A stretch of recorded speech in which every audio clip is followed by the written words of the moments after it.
In this video, we're going to be talking about having a favorite child and holding family grudges. Hey guys, welcome back to another episode of Elevate. My name is Jessica. My name is Darwin. Do you have a favorite child? I don't, but they both treat me differently. See, I've heard parents in the past say that they have not many, I guess, would admit it. You confessing today? No, I'm not confessing nothing. I don't agree with parents saying that they have a favorite child. There's parents who do it, and to each their own. Mm-hmm. Like, your family, you treat it however you want to treat it. But for me, I don't think you should do that. I think that now that I have like a boy and a girl, right? I think every child is different. Mm-hmm. And I have a different relationship with each child. I don't love Zena more than I love Armani, and I don't love Armani more than I love Zena. Agreed. They're just different relationships. With my son is like, he's different. He's like, less, affectionate, kind of, little kid. My daughter, Zena, she's more extra affectionate. Lovey-dovey, wants to be hugging you all the time. And I love it. But I love both of my kids equally. I can't say I love one more than the other. I also feel like it's a problem to say that as a parent because, one, you're going to create competition between your kids. Because every child wants to be loved by their parent equally. Or create a grudge. Right. That's what I'm saying. Mm-hmm. It creates a competition space for the children. And it shouldn't be that way. They should see each other as a team. Like, we're a family. You're my brother. You're my sister.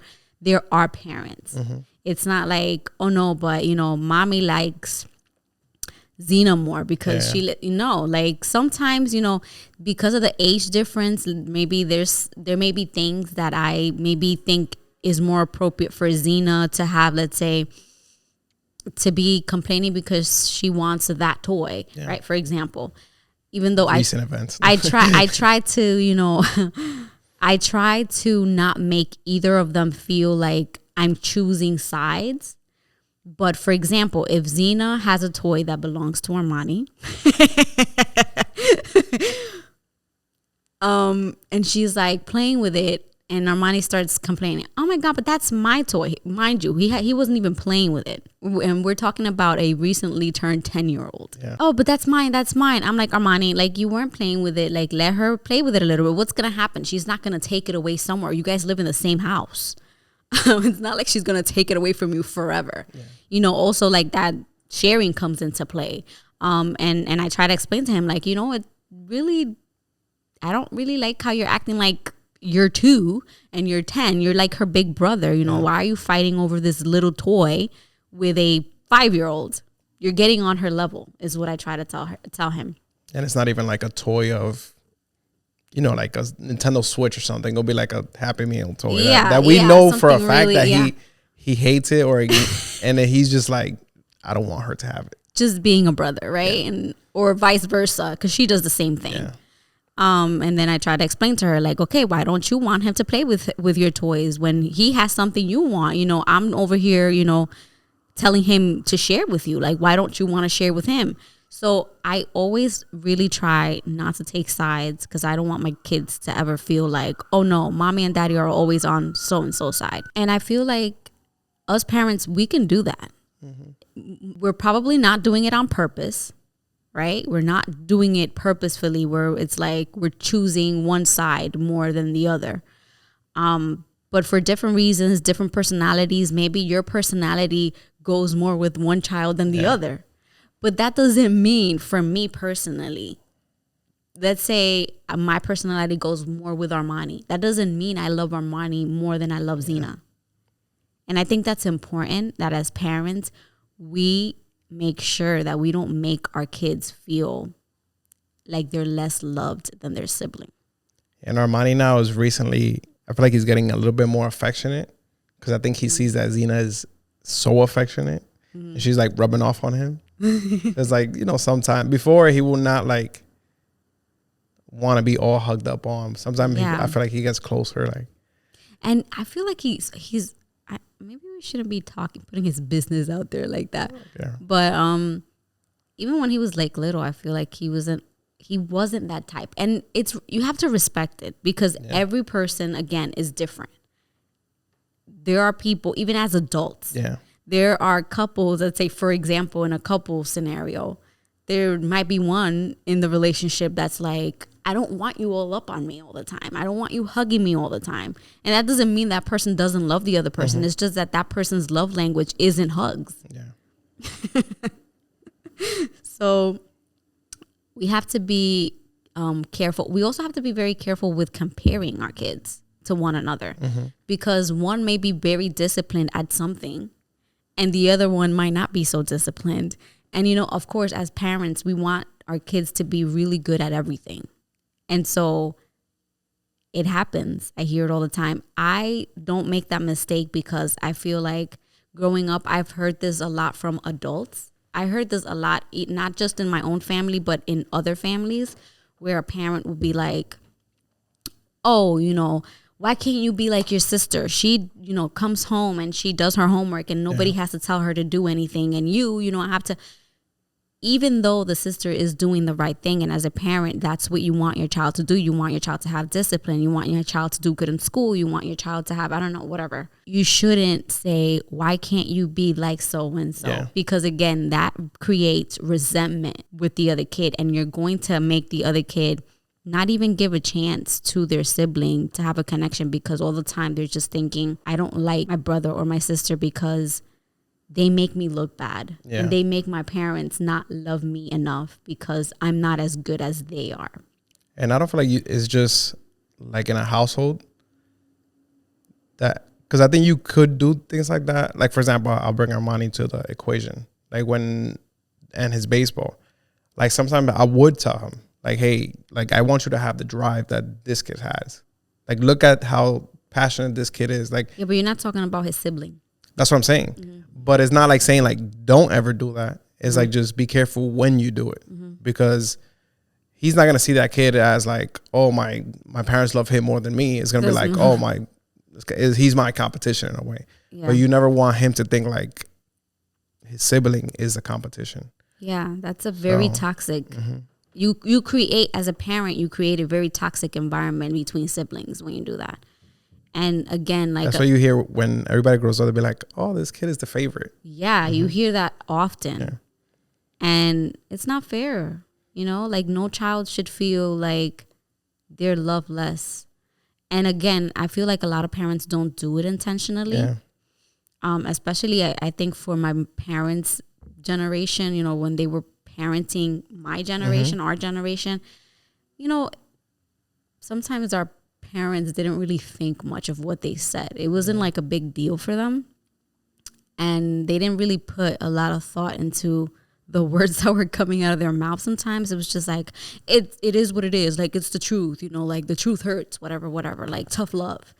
But even though some siblings might get over it, you have those siblings who just aren't strong enough to take on that harsh criticism. And the parent might be coming from a good place of wanting that kid to just take their words and feel motivated to be better. But what they do is that they discourage more than they encourage the child to be better. They just start believing that they're not the good sibling. Yeah. They're not the one that's good enough. It's like the event I was in a real estate event on Saturday, and it was two brothers that developed the building. And I could tell, like, their parents were there. And I automatically saw who the mother, like, who was the favorite boy. Really? He was the younger one, but I could just tell, like, the energy she had towards him. And it wasn't like she was, like, extremely proud of both of them, because she was like, oh my God. But I could just tell, like, the younger one was like, I was like, oh, that's the mama's boy. Instantly. And I even felt like sometimes, like, she will hug him so much that he would be like, really? Like, come on, mom. And I mean, younger, but he was probably like in his like late 30s, 40s. And then the older one was like probably older. He was probably like mid 40s. Yeah. I think also as, you know, because I've seen and I've heard, you know, adults already, and they're adults, like, they have a family already, talk about, let's say, their sibling, or like throw like little pullitas, like, oh, that's my mom's favorite, you know, and they're like roll their eyes or whatever it is. And I just find it very sad that it's like you're already an adult, you already have a family, and you're still holding on to this. And maybe, you know, in your family, maybe your parent makes it very obvious. Maybe they're very vocal about it, and not in a very nice way, which is unacceptable in my opinion. But sometimes it's not.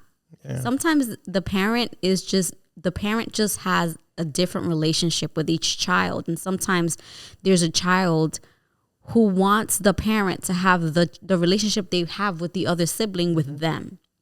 But we have to talk about like personalities, because the reality is that even though your parent is your parent, there's still a person who has personality, and they are more compatible, let's say, with a certain personality.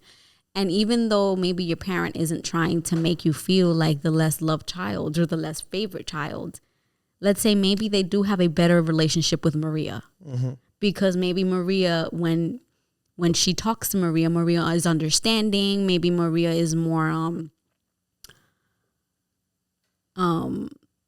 less judgy when her mom makes certain comments, and maybe the mom feels more comfortable talking to Maria, because with Crystal just doesn't want to hear it all the time.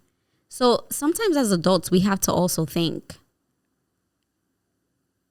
am I holding on to a grudge that makes no sense? You know, like, am I really holding on to a grudge that makes no sense? No, and two is like, let's say for like our parents, let's say they have 3 or 4 kids, and you'd be like, damn, my parents are so much better with the youngest one.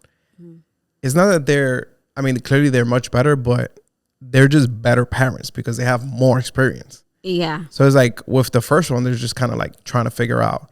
And then with the second one is like, all right, I'm a little better. Like, let me see where I can change that I didn't mess up. Right. But they could mess up because they're going to try something new.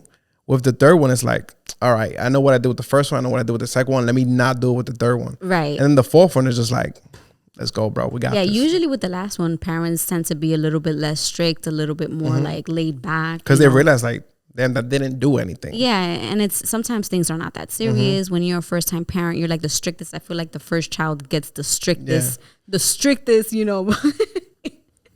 I feel like that way with me. Like my parents were so strict, and the more kids that they had, it's like my sister had less strict rules when she was like, let's say middle school, high school, and then my brother is like, I'm like, how did this happen? I'm like, I remember I couldn't even go to the corner. Like, what is happening here? But we have to understand, I feel like as an adult, if we still hold on to that resentment between siblings, it's something that we now have to take accountability for. Because, yeah, when you were a child, you could blame your parents about, you know, having a grudge with your sibling because they were always, let's say, picking on you or saying that the other sibling was doing better than you. But as an adult, now we have to take accountability for the way we feel. And we have to come to terms and say, wait a minute, like, and understand that our parents are human. I feel like some of us are so harsh. Like we cast judgment on our parents so harshly, and we expect them to be so perfect. Well, my father has like 15 kids and he still hasn't figured it out. So, see, but you're talking about an extreme situation. You know, like you don't even have a relationship with your dad.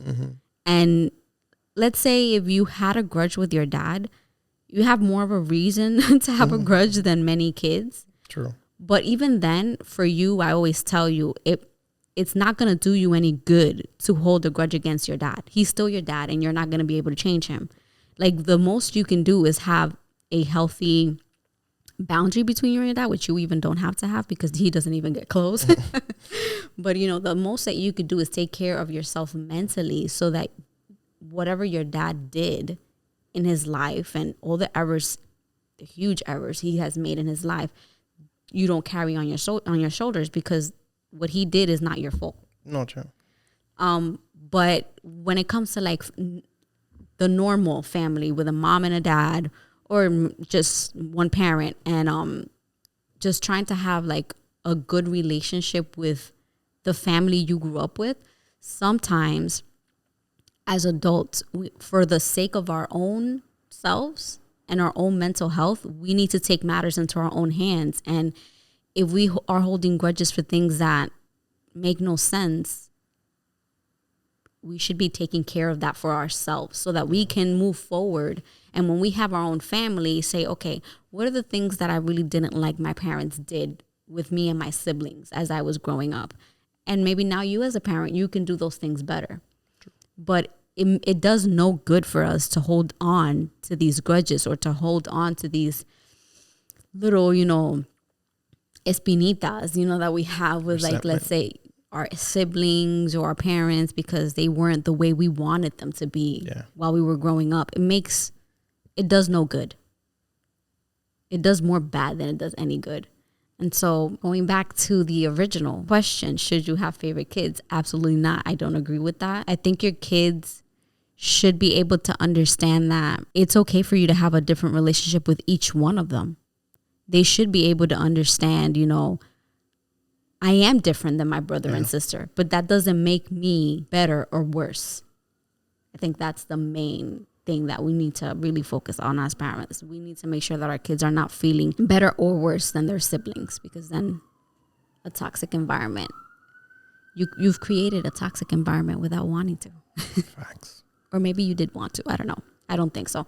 I don't think a good parent intentionally wants to do that. Yeah. It's just that we're a good human. One. A good one, of course.